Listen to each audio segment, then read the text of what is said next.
नमस्ते श्रोतागण। कहानी चैनल में आपका स्वागत है। आइए सुनते हैं मालती जोशी जी की कहानी अ नोन डेविल। राघवेंद्र साहब की फेयरवेल पार्टी जरा ज्यादा ही लंबी खिंच गई थी। लोग थे कि बोलते ही चले जा रहे थे। जो लोग उन्हें रात दिन कोसते रहते थे वे भी उन्हें सदी का सर्वश्रेष्ठ बॉस साबित करने पर तुले हुए थे। कार्यक्रम के बाद अगर चाय नाश्ते का इंतजाम नहीं होता, और वो भी अपने ही चंदे से, तो कई लोग पीछे से चुपचाप खिसक लिए होते। कार्यक्रम के बाद एक भीड़ सी बाहर निकली और वाहनों के शोर के साथ लोग तितर बितर होने लगे। चित्रा भी सबके साथ बाहर निकली, पर आज उसके पास अपना वाहन नहीं था। साड़ी पहनकर उससे एक्टिवा चलाते नहीं बनता, लिहाजा वह सुबह रिक्शे पर ही आई थी। अब भी उसी का इंतजार था, इसीलिए वह मेन रोड पर आकर खड़ी हो गई। एक दो मिनी बस वाले उसके लिए कुछ पल रुके, फिर निराश होकर आगे बढ़ लिए। कुछ देर बाद एक कार उसके पास आकर रुकी और उसका दरवाजा खुला। क्षण भर को तो वह डर ही गई थी, पर दूसरे ही क्षण उसने चालक को पहचान लिया। वे मिस्टर कुमार थे, मिस्टर पवन कुमार। दूसरे सेक्शन में थे और सीनियर थे। Yourself miss Majumdar? Yes sir. Want a lift? घर छोड़ दूं? परिचय बस दुआ सलाम तक ही था, इसलिए इस प्रस्ताव पर वह असमंजस में पड़ गई। कम ऑन, क्या सोच रही हो? थैंक यू सर, उसने विनम्रता से कहा, पर आप क्यों तकलीफ करेंगे? मैं सुबह रिक्शा से आई थी, अब भी उसी से चली जाऊंगी। No problem. सुबह की बात और है, इस समय रात के 8 बज रहे हैं। रोज पेपर नहीं पढ़ती क्या? उसने मन में कहा कि पेपर भी पढ़ती हूँ और आपकी रेपुटेशन से भी परिचित हूँ। आपकी रंगीन मिजाजी के चर्चे सुन चुकी हूँ, पर प्रकट रूप से यह कहना संभव नहीं था। वे सीनियर थे और किसी भी दिन बॉस की कुर्सी पर विराजमान हो सकते थे। फिर उसे अंग्रेजी की एक कहावत याद आई, a known devil is better than an unknown angel. उसने हिम्मत बटोरी और गाड़ी में बैठ गई। दरवाजा बंद करते हुए कहा, चलिए सर। गाड़ी चल पड़ी। वह सहमी सिकुड़ी बैठी रही और उन्हें घर का रास्ता बताती रही। कुल जमा 15 मिनट बाद वह अपने घर के सामने थी। उसने राहत की सांस ली और दरवाजा खोलते हुए कहा, thank you sir, thank you very much. एक कप कॉफी भी नहीं पिलाओगी? वह स्तब्ध रह गई। अभी तो ऑफिस से इतना ठूंस कर आ रहे हैं, कॉफी की गुंजाइश क्या अभी है? पर मना करने का सवाल ही नहीं था, उल्टे कहना पड़ा, श्योर सर। मैंने सोचा कि ऑलरेडी इतना लेट हो गए हैं, इसीलिए। उन्होंने गाड़ी साइड में पार्क की और चित्रा के साथ ही गेट में दाखिल हुए। अपने चारों ओर देखते हुए कहा, नाइस बंगलो, तुम्हारा अपना है? No sir, I am just a tenant. उसने दरवाजा खोलते हुए कहा, आइए। वे उसके साथ भीतर दाखिल हुए। पूछा, अकेली रहती हो? हाँ, मम्मी पापा इटारसी में हैं, भाई विदिशा में है। आना जाना लगा ही रहता है। आप बैठिए ना सर। उसने कुर्सी की ओर इंगित करते हुए कहा। वे प्रशंसा भरी नजरों से कमरे का मुआयना करते रहे।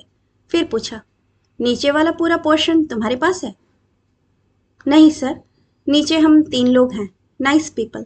ऊपर का पूरा पोर्शन मकान मालिक के पास है। आप बैठिए ना, उसने दोबारा अनुरोध किया। मैं जरा टॉयलेट जाऊंगा। वह तो सन्न रह गई। प्रस्ताव जितना अप्रत्याशित था, उतना ही अशोभन भी। किसी अपरिचित व्यक्ति के अपने टॉयलेट में जाने की कल्पना मात्र से ही उसे झुरझुरी हो आई। इसका एक त्रासद पहलू यह भी था कि वहां जाने के लिए उन्हें चित्रा के बेडरूम से गुजरना था।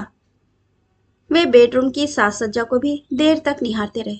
दीवार पर लगी पेंटिंग्स का सूक्ष्म निरीक्षण किया, पर्दों के डिजाइन की तारीफ की। फिर उनकी नजर टीवी पर पड़ी।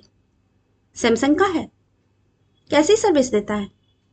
और फिर एकाएक उन्हें जैसे कुछ याद आ गया। घड़ी की ओर देखते हुए बोले, अरे, आज शुक्रवार है ना, आज तो करोड़पति आ रहा होगा, देखती हो कि नहीं? हाँ, कभी कभी। चलो आज तुम्हारे साथ देख लेते हैं। वो तो रात 10 बजे खत्म होगा, बहुत लेट हो जाएंगे। नो प्रॉब्लम, वैसे भी आज घर पर अकेले बोर होना ही था। मैडम एक शादी में ग्वालियर गई हैं, बच्चे भी साथ गए हैं। अब उसका माथा ठनका। जैसे ही टॉयलेट का दरवाजा बंद हुआ, उसने ऊपर वाली निकिता को मैसेज किया, नीड यू बैडली, ए चिपकू इन द हाउस, कमिंग। उसका तुरंत जवाब आया और अभी बस उसने दूध चढ़ाया ही था कि निकिता दंदनाती हुई घर में दाखिल हुई। अरे, तुम कहाँ चली गई थी दीदी? मैं तो नर्वस हो रही थी कि आज करोड़पति तो गया। सोनू मोनू जेम्स बॉन्ड की कोई मूवी ले आए हैं और उन्होंने बाहर वाले टीवी पर कब्जा कर लिया है।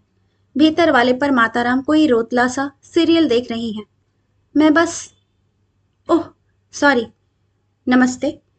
उसने शायद अब कुमार साहब को देखा। चित्रा ने परिचय करवाया और बताया कि ऑफिस में एक पार्टी थी।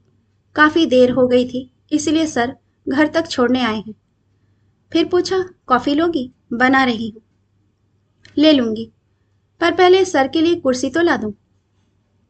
अब चित्रा ने लक्ष्य किया कि सर ने बेड पर ही आसन जमा लिया है। समझदार थे, इसीलिए इशारा समझ गए और कुर्सी पर विराजमान हो गए। चित्रा के मिनी डाइनिंग सेट की 2 कुर्सियां भी निकिता उठा लाई ताकि सब लोग आराम से बैठ सकें।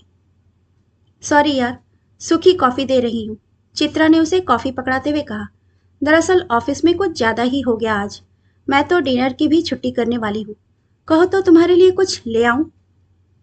अरे नहीं, मैं तो करोड़पति वाले दिन 8 बजे ही खाना खा लेती हूँ। निकिता के आने से चित्रा एकदम तनाव मुक्त हो गई थी। निकिता की सबसे अच्छी बात यह है कि उसके साथ विषय टटोलने नहीं पड़ते। वह एकदम शुरू हो जाती है और फिर बोलती ही चली जाती है। आज भी वही हुआ। वह अनवरत बोले ही जा रही थी। बेचारा टीवी पार्श्व संगीत की तरह चल रहा था। इस विषम स्थिति को कुमार साहब ज्यादा देर तक झेल नहीं सके। घड़ी की ओर देखते हुए बोले, 9:30 हो रहा है, अब चलूंगा। बाहर ठंड भी हो रही है। वे दोनों जैसे इसी प्रतीक्षा में थीं। उनसे भी पहले उठ खड़ी हुई, फिर ठंड का बहाना बनाकर बाहर तक छोड़ने भी नहीं गई। दरवाजे से ही टाटा कर दिया। उनके जाने तक शिष्टाचार के नाते दरवाजे पर खड़े रहना था, पर जैसे ही गाड़ी स्टार्ट हुई, चित्रा ने दरवाजा फटाक से बंद कर लिया। फिर तो दोनों पर जो हंसी का दौरा पड़ा है कि बस।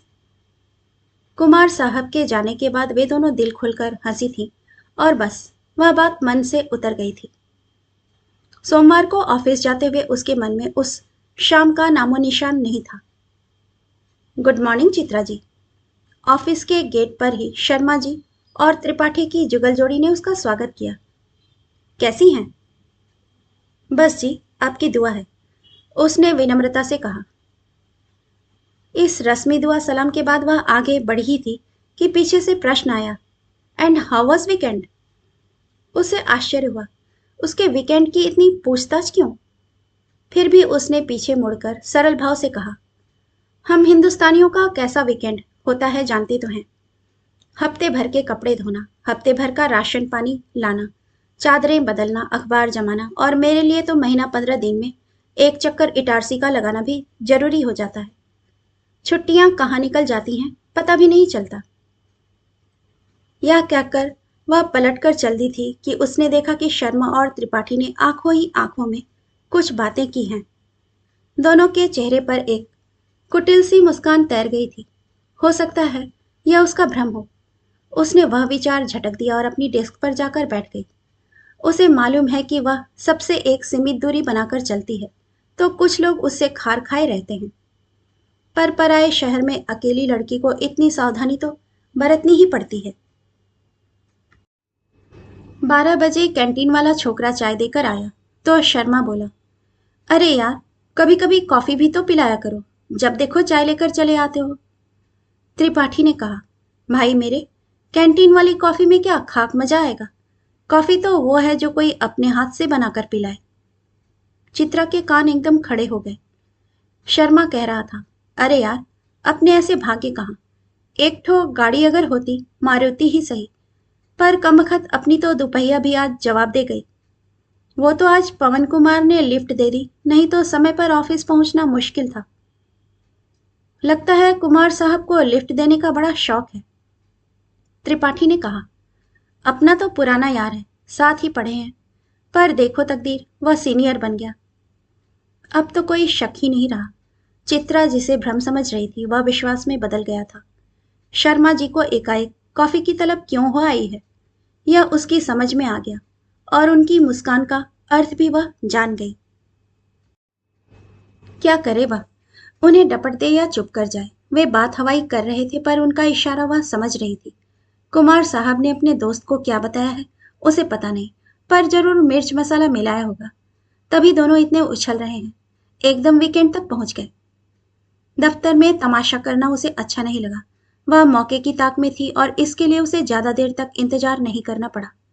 ऑफिस से निकली तो देखा शर्मा जी बस स्टॉप पर खड़े हैं। अरे शर्मा जी, आप बस में जाएंगे? बस ऑटो जो भी मिल जाए, उसने लापरवाही से कहा। बस से जाना बिलो डिग्निटी है, यह अब उसे लग रहा था। कुमार साहब ने आपको वापसी में लिफ्ट नहीं दी? वो तो दोस्त है ना आपके। शर्मा बुरी तरह से झेंप गया। सफाई देते हुए बोला, उसने तो कहा था पर मैंने ही मना कर दिया। सुबह की बात अलग थी, हम दोनों को ही ऑफिस आना था, पर वापसी में जरा मुश्किल होती है। हम दोनों के घर काफी दूर दूर हैं, उसे बहुत आउट ऑफ वे जाना पड़ता है। तो क्या हुआ, घर पहुंचकर एक कप चाय पिला देते बस। रिक्शे के पैसे तो बच जाते। एक कप चाय में यह सौदा बुरा थोड़ी ही है। शर्मा मुंह बाय उसे देखता रह गया और वह बाय बाय करके अपनी राह हो ली। निश्चित था कि यह बात संबंधित व्यक्ति तक जरूर पहुंचेगी और वह पहुंची भी, इसीलिए कही गई थी। मंगलवार शाम ऑफिस से लौटी तो देखा कुमार साहब की नीली सेंट्रो गेट के बाहर खड़ी है। एक मन तो हुआ कि उन्हें नजरअंदाज कर सीधे भीतर चली जाए, पर लगा कि यह आदमी उसके पीछे बेखटके अंदर चला आएगा। यह खतरा वह उठाना नहीं चाहती थी, इसीलिए गाड़ी गेट पर ही रोक दी। वे भी बाहर निकल आए। कहिए, उसने औपचारिकताओं को धत्ता बताते हुए कहा। यहीं पूछोगी? भीतर आने के लिए नहीं कहोगी? खैर, आज तो भीतर बुलाने का कोई सवाल ही नहीं है। आज तो मैंने तुम्हारे ऑटो के पैसे नहीं बचाए हैं, तो कॉफी क्यों पिलाओगी? ठीक है ना? सॉरी सर, पर आपको याद दिला दूं कि उस दिन भी कॉफी मैंने ऑफर नहीं की थी। आपने ही इच्छा जाहिर की थी, तो मुझे शिष्टाचार निभाना पड़ा। पर अगर मुझे जरा भी इल्म होता कि यह बात ऑफिस में प्रसारित कर देंगे, तो मैं बदतमीजी पर उतर आती, आपको कॉफी नहीं पिलाती। अरे, वो नरेश एक नंबर का बेवकूफ है। बातों बातों में जरा सा जिक्र आ गया था, वह उसी को ले उड़ा। एक इनोसेंट सी बात का उसने बतंगड़ बना दिया, इडियट कहीं का। सर, आपने उसे यह तो जरूर बताया होगा कि कॉफी आपने मेरे बेडरूम में बैठकर पी थी। फिर वह बात इनोसेंट कहाँ रही, वह तो हॉट न्यूज हो गई।